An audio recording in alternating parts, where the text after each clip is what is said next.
turabaramukije mwese kandi tubahaye ikaze kuri Mutuyimana Leonera TV. Amahoro y'Imana nabe muri mwebwe. Yesu abaho umugisha ubwo gukurikirana ijambo ry'Imana. Ariko uyu munsi turi kumwe n'umukozi w'Imana. Imana ihagurukije muri iki gihe kugira ngo ayivugire, afite ubutumwa Imana imuhaye kugira ngo atugezeho muri iki gihe. Reka rero tumuhe akanya kugira ngo abibwire, hanyuma atugezeho ubutumwa, ariko mwamaze kumumenya. Tuguhaye akanya, sohoza abakunzi bacu, hanyuma nurangiza ubibwire kugira ngo uze kubagezaho ubutumwa wakuze. Karibu. Mwaramutse bene data, dufatanyije umurimo w'Uwiteka gukora muri iki gihe cya none. Nitwa Muhimpundu Claudeta, nkaba ndi umubyeyi ufite umugabo umwe n'abana 8. Nkaba mpagurutse muri iki gihe Uwiteka mpagurukije kugira ngo mvuge ibyo yantumye ku bakozi bayo. Imana ishimwe. Hanyuma reka tugusengera Imana rero kugira ngo ubone uko ubitugezaho. Imana ikomeze kubigufashamo, cyane ko ubundi Imana ihagurukije umuntu igomba no kumufasha. Turagushimiye cyane Kristo, kuko ari wowe ubasha guha intege abantu bananiwe, utibashije ukamwongeramo imbaraga. Muririmbyi yarawuririmbye yuzuye Umwuka Wera, aravuga ngo Yesu umwami niwe utubaza ngo ninde ntumye mu murima wanjye. Aravuga ngo hari abantu benshi bazimiye batamenya umwami Yesu Kristo, ngo muze tujye kubabwira inkuru y'agakiza k'ijambo ry'Imana. Ariko arangije aravuga ngo mwami ntegeka ubu, nkozeho ikara ry'umuriro, ntuma mwami wundi imbere yawe. Uyu nawe yemeye yuko umutuma, yemeye ko umukoresha, yemeye kukuvugira. Niyo mpamvu tumushinganishije mu biganza byawe, kugira ngo imbaraga zawe nyinshi zibe kuri we zigwiriye. Gitinyiro n'igikundiro by'Uwiteka Imana bibe kuri we. Mwuka Wera mwinshi w'imbaraga be kuri we. Bwiza bw'Imana ihoraho umugote, mu izina rya Kristo Yesu. Iri jambo cyangwa ubutumwa agiye kutugezaho buhururana imbaraga mu matwi y'umuntu wese ubwumva, kandi bunyeganyeza imitima y'abantu babwumva. Kristo Wera uduhamagara, uri uwo kwera nyine kandi ukwiriye kwegerwa n'abera. Ngaho muha imbaraga, mwuzuza ibikuzuye nyine byo kutugirira umumaro muri iki gihe. Ukorane nawe kandi ukorane natwe n'ubundi. Urakoze kuko uri bubane nawe, kuko ari wowe umuhagurukije, mu izina rya Kristo Yesu. Amen. Amen. Ubwo hari ku itariki 30 z'ukwezi kwa 12 mu gicuku, ngiye kubona mbona Imana iramvugishije, kuko abantu twayimenye tumenya amajwi n'ijwi. Intama z'Uwiteka ubundi zumva ijwi rye, iyo avuze ziramwumva, niko ijambo ry'Imana rimbwira. Amen. Ibiraje rero irakubwira, iraza irambwira ngo abarinzi banjye nza kubareba, kubera ko nabashinze intama zanjye nkababura. Mbese mwabarinzi mwe, ko intama nabashinze zatatanye, mwihugiyeho muri iki gihe gikomeye, muri mu biki, muhugiye mu biki? Ubwo nanjye nagiye kumva numva irambwiye ngo mwana wanjye, ko nakurokoye ibikomeye muri iki gihe cya none, ukaba widamarariye wihugiyeho, wowe urumva bimeze bite?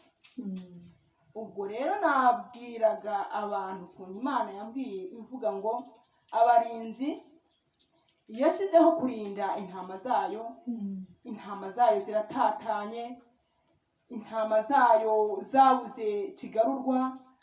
Imana irambwira iryo joro, nimbyuke mbwira abantu yashinze umurimo wayo ko intama zayo izazibabaza, kandi ko nibataba amaso ngo bahaguruke basubire ku murimo yabashinze, igiye kwiyizira, kandi inkota yayo ntabwo bazayikira. Imana yo mu ijuru dusure mu kuri. Yesu agumugisha cyane.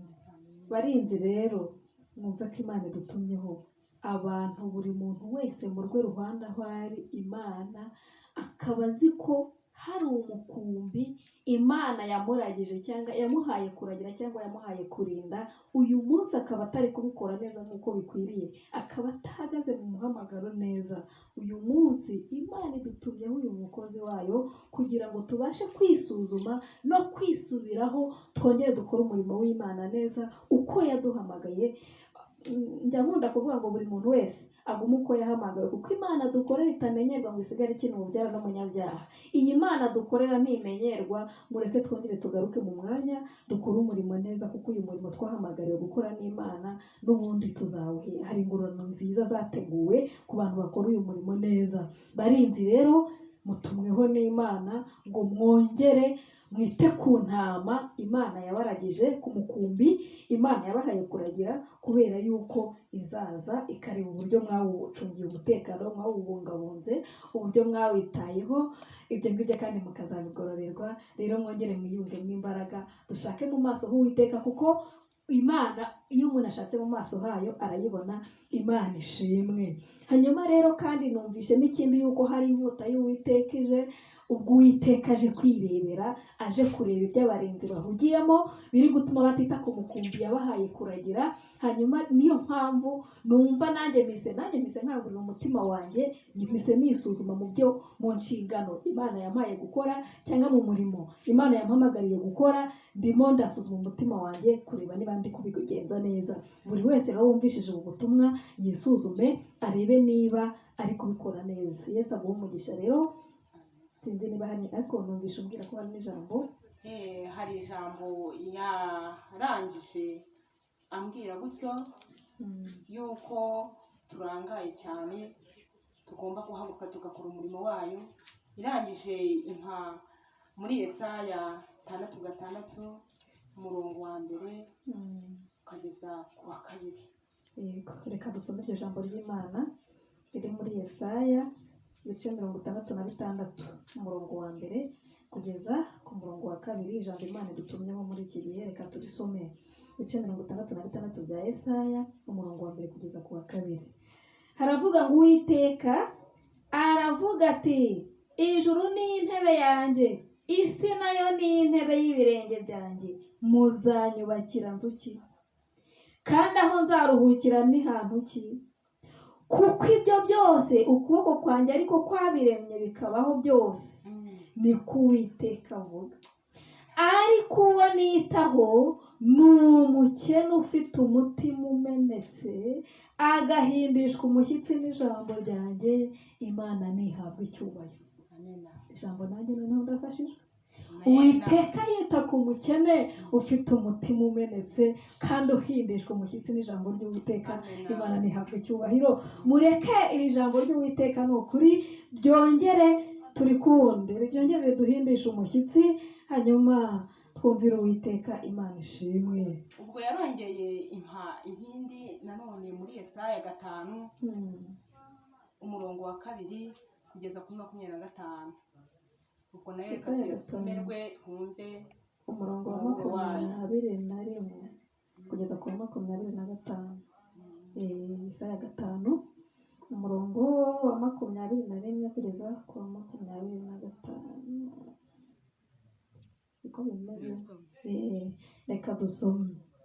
Umurongo wa 21 uravuga ngo bazabona ishyano abiyita abanyabwenge bajijutse, bazabona ishyano abigira intwari zo kunywa inzoga, bakagira imbaraga zo guturira ibisindisha, bagatsindishiriza abakiranirwa ku bw'impongano, ariko umukiranutsi bakamwima ibyo atsindiye. Nuko rero nk'uko ibirimi by'umuriro bikongora ibitsinsi, kandi nk'uko ubwatsi bwumye buhwama mu muriro, niko igitsinsi cyabo kizaba ikibore, n'uburabyo buzuma butumuke nk'umukungugu, kuko banze amategeko y'Uwiteka Nyiringabo, bagahinyura ijambo ry'Uwera wa Isiraheli. Nicyo gitumye Uwiteka arakarira ubwoko bw'uburakari bukongora nk'umuriro, akabangurira ukuboko kwe kubica, imisozi igahinda umushyitsi, maze intumbi zabo zikamera nk'ibishingwe binyanyagiritse mu mayira.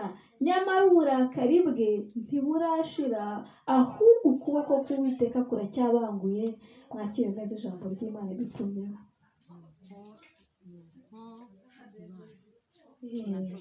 Imana ishimwe.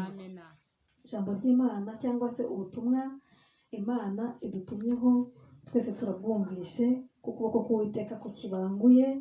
Hanyuma reka twongere twiyunge n'Imana. Ijambo ry'Imana niryo rivuga ngo noneho iyuzuze nayo ubone amahoro, ubwo nibwo ibyiza bizakuzaho. Niko ijambo ry'Imana rimbwira.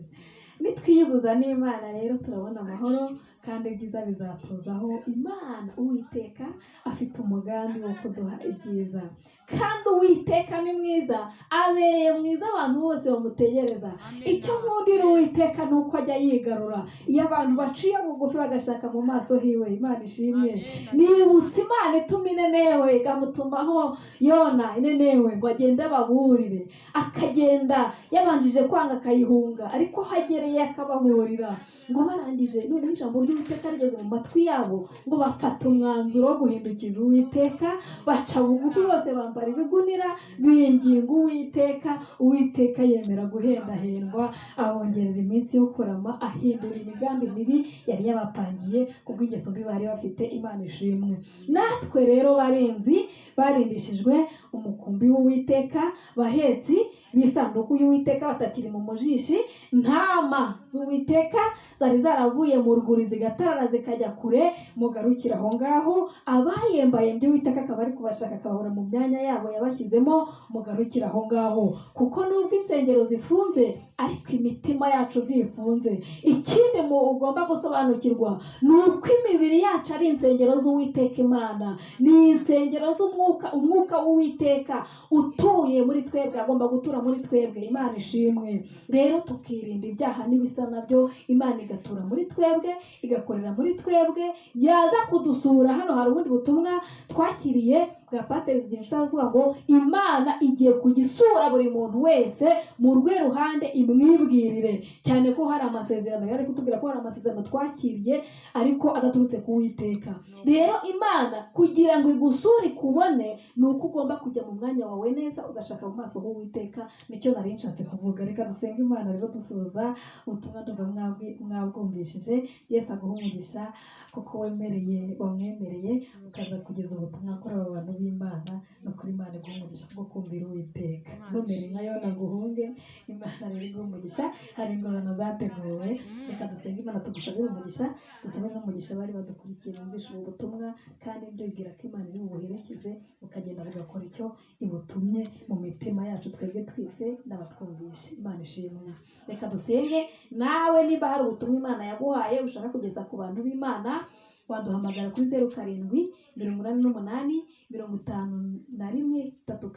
0788551242 ukaza ukageza ku bantu b'Imana ubutumwa.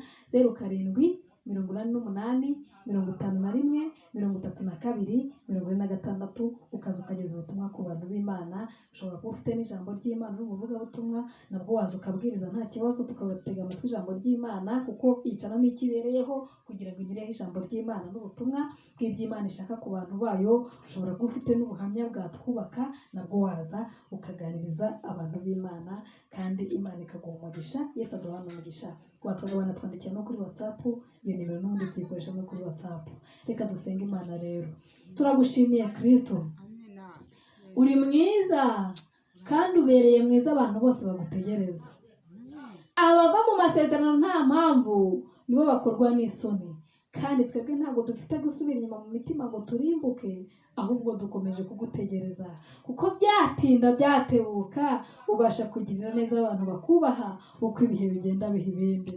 Uyu mwene data yumvisha uganira nawe kandi umushishikariza ubwo butumwa kumugeza ku bantu bawe, none arabutambukije. Herekeza iri jambo ryawe rero rigere mu mitima yabo ritumyeho. Aba barinzi batakitaye kuri uyu mukumbi wabahaye kurinda, kangura imitima yabo Kristo. Izi ntama zataraye zavuye mu rwuri zigarurira aho zari zigeze, wongere utwigarurire Kristo. Turaba tukugarukiye, ugoshe imvura rujojo mu mitima yacu. Wari ucitse intege abona imbaraga, Mwuka wera w'Imana yongera abe kuri twebwe agwiriye. Byadukuza bikatugeza ku gakiza kawe, widuhane n'abakwizera bose. Ukunda umuntu ufite umutima umenetse nyine, niko ijambo ryawe ritubwiye. Uhindishwa umushyitsi n'ijambo ryawe. Reka iri jambo turibikire mu mutima kugira ngo tutagumya kugucumuraho. Twite ku murimo wawe nk'uko waduhaye kuwukora, kandi utwongerera imbaraga rwose. Umugisha umukozi wawe kubwo kukumvira, n'ababyumvishije nabo bagiye kwisuzuma kugira ngo tutagerwaho n'urubanza. Mu izina rya Kristo Yesu urakoze, amen. Bye bye, naho utaha.